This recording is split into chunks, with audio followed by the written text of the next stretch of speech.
కవిత. నేను కందూరులో టమోటా చెట్లకి మేము కల్టివేషన్ చేస్తున్నాము. లాస్ట్ ఇయర్ వాడాను. టమోటా చెట్లకైతే ఎక్సలెంట్గా రిజల్ట్ వచ్చింది. ఫస్ట్ నేను వాడినా, నాకు రిజల్ట్ వచ్చింది. ఇప్పుడు ఈసారి కూడా వాడుతున్నా. నెక్స్ట్ ఇప్పుడు రైతులకు అనేది నేను ఇస్తున్నాను. ఫస్ట్ వచ్చేసి ఇప్పుడు వచ్చేసి మేము నాటిన చెట్లు వచ్చేసి 1.5 month అవుతుంది. నాది వచ్చేసి సెకండ్ స్టెప్ వచ్చినాయి. ఒక చెట్టుకు గాను 20 బ్రాంచులు అట్లా పడుతున్నాయి. కాయ సైజు, పూత, పిండి అంతా మాదిరిగా ఉన్నాయి. ఇంకా 20 daysలో కటింగ్ అనేది పడతాయి. నేను వచ్చేసి ఫస్ట్ చెట్లకి ఇచ్చినది వచ్చేసి రూట్ బూస్టర్ ఇచ్చినాను. రూట్ బూస్టర్, అగ్రి 80+ అగ్రి 80+ ఇచ్చినాను. మా వాటికి వాడినవి హ్యూమిక్ వాడినా, ఎంజైమ్ వాడినాను, గ్రోత్ వాడినాను, హ్యూమిక్ వాడినాను,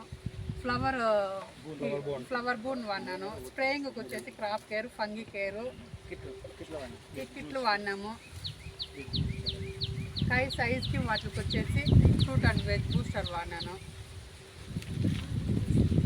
ఇంకా డిఎన్సీ ఇవన్నీ ఈ ప్రోడక్ట్సే వాడడం వల్ల రిజల్ట్ అయితే ఎక్సలెంట్గా ఉంది. కాయ సైజ్ అవైతేనా కెమికల్స్ వాడిన పంటకు వచ్చేసి 2-3 కోతల వరకే కాయ సైజు వస్తాయి.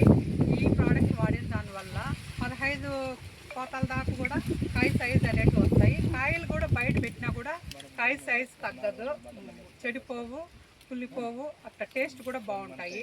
రిజల్ట్ కూడా చాలా ఎక్సలెంట్గా ఉంటాయి ఈ కేవా ప్రోడక్ట్స్ వాడిన దానివల్ల.